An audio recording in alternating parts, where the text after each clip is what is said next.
Vamos agora à entrevista do dia com Maria Lídia Flandoli. Ressentido com a alta de preços, o consumidor desenvolve estratégias para reduzir o impacto da inflação no orçamento familiar. E para falar sobre mudanças de comportamento nos supermercados, hoje eu entrevisto o economista Rodrigo Mariano, que é gerente do Departamento de Economia da APAS, a Associação Paulista de Supermercados. Obrigada, Rodrigo, por estar conosco. Bom, o que o consumidor está fazendo mais? Ele muda de marca ou ele passou a comprar menos com a alta de preços? Bom, Maria Lídia, o grande problema da inflação é que ele reduz o poder de compra do consumidor, né? Ou seja, ficamos com menos dinheiro disponível para compras nos supermercados e no comércio em geral, né? Então, diante disso, o consumidor deve sim tomar algumas precauções e pesquisar um pouco mais na hora de efetuar a compra. Ele já está fazendo isso? E ele já vem fazendo isso, né? Um dos fatos que você verifica quando há inflação elevada é a maior pesquisa do consumidor, né? Ele passa a pesquisar mais locais de compra, passa a pesquisar preços, né? Um pouquinho do que a gente vivia em grandes momentos de inflação, aquela questão de você reduzir a ida ao supermercado para fazer compra. A gente já identifica, né, aquela chamada compra do mês, né? Eu ia fazer aquela compra, aquela dispensa do mês. Está voltando a compra do mês, o carrinho bem cheio. A gente tem sentido esse retorno do consumidor, indo menos vezes ao supermercado, diminuindo a frequência de compra, que é o que a gente costuma a verificar no comportamento do consumidor. Agora, esse tipo de comportamento, esse cuidado, aparece mais em algum segmento social? Sim. Ou está sendo mais típico em algum, ou está generalizado? Tradicionalmente, as classes D e E são as classes mais afetadas, né? Em momentos de grande inflação, as classes D e E são as que são mais afetadas e, lógico, mudam também o seu comportamento, né? É uma classe que já havia ascendido algumas categorias de consumo, alguns produtos que antes não consumiam e tiveram que dar novamente o passo atrás nesse nível de consumo já adquirido. Quer dizer, aquelas marcas novas, produtos tidos como assim superiores, isso, mesmo que mais caros, mas que conferem um status. Está havendo um recuo em relação a isso? Principalmente os produtos premium, né?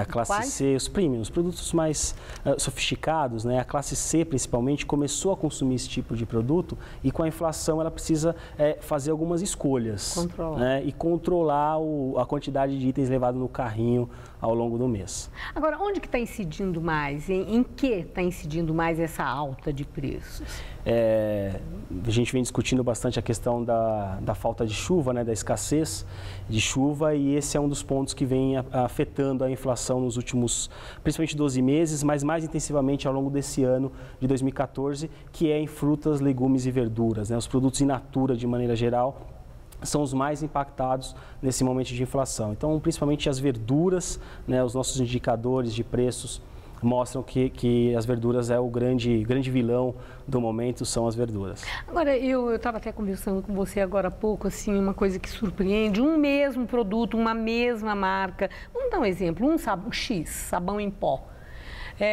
Em supermercados vizinhos, num mesmo bairro, com diferença de preço expressiva. O que explica isso? Tem uma razão? É questão de lote, comprou muito, comprou antes? O que acontece que um mesmo produto tem uma diferença grande de preço em supermercados vizinhos?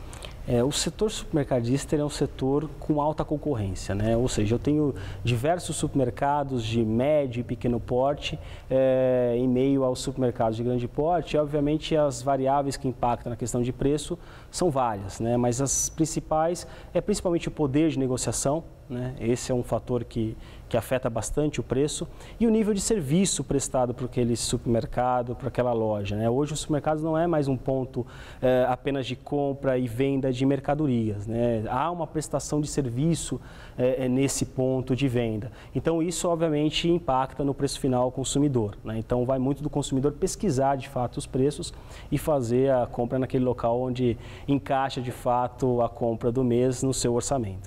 Bom, alguns consumidores estão reclamando, e eu mesma já percebi isso, a falta de algumas marcas, de alguns produtos nas gôndolas. Então, de repente, o que acontece? Que aquele tipo de açúcar não tem mais, ou aquele sabão não tem mais, ou aquela cera, onde é que está?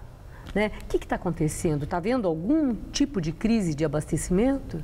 Não, crise de abastecimento não seria o ponto a ser abordado diante desse fato, né? Muitas vezes é a própria negociação mesmo, né? A gente tem um problema no Brasil hoje, um problema de logística, né?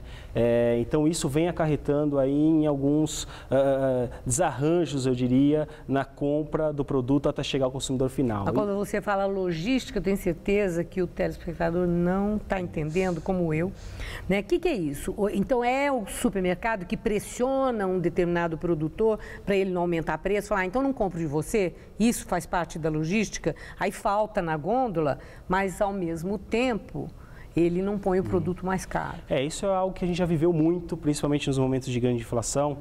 Isso aí no início da década de 90, principalmente, né? Principalmente 92 e 93, era um período que a gente vivia muito da questão de você não comprar um produto por conta de uma negociação junto à indústria. Hoje já não é mais esse cenário, né? A indústria Por quê? e o varejo... Funciona? A queda de braço geralmente não é boa para o consumidor, né? A queda de braço entre indústria e varejo é algo que já ficou no passado, né? Hoje você tem muito a indústria e o varejo trabalhando em comum acordo, na negociação de preço, para proporcionar um preço, né, acessível para o consumidor. A concorrência entre as empresas até faz com que isso seja uma realidade, né? Você tem hoje diversas indústrias de diversos segmentos, e isso proporciona que o varejo e o consumidor final tenha mais opções de compras, né? Então, o grande problema da falta de produto é mais questões mesmo de ajustes entre a indústria e o varejo, no sentido de uma compra de um produto, daquele produto não ter sido entregue no supermercado na data acordada, ou talvez de uma não projeção correta na demanda, né? Mas não queda de braço ou pressão, não é exatamente isso. Não necessariamente. Bom, ainda uma questão em relação à concorrência de produtos equivalentes. O consumidor, ele ainda é escravo de marca? Eu só tomo café tal, só ponho a dose com açúcar X. Ainda tem isso, aquela familiaridade, aquela fidelidade à marca? Ou tem uma mudança de comportamento nesse sentido?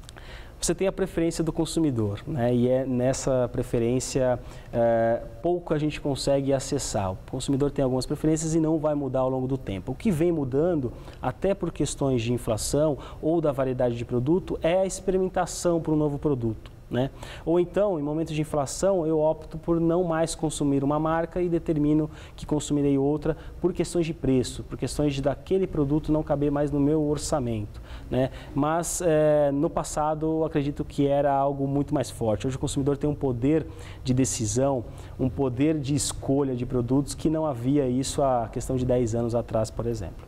Bom, para encerrar a nossa entrevista, como é que está o ânimo do supermercadista, o empresário desse setor ao qual você pertence? A expectativa para 2014, né, era um pouco superior do que nós vemos vivendo ao longo desse ano. A própria expectativa com a Copa do Mundo era maior, né? Então isso vem sendo influenciado muito pelo momento atual da economia, né? A economia não vem proporcionando um cenário tão otimista para o futuro, né? E isso afeta não só o comércio, mas diversas atividades econômicas, e os supermercados, por estar inserido dentro do comércio vem sendo afetado também na expectativa de compra do consumidor e assim por diante. Então, agora, quando fala isso afeta, né? Então o ânimo não está lá nas alturas, não há muito otimismo, e isso afeta. Agora, afeta como? Ele não investe, o empresário de supermercado não está investindo, não está ampliando, refinando. Como que afeta? O que ele está fazendo que é compatível com esse momento em que ele está para baixo? Afeta basicamente em uma palavrinha mágica para a economia, que é confiança, né?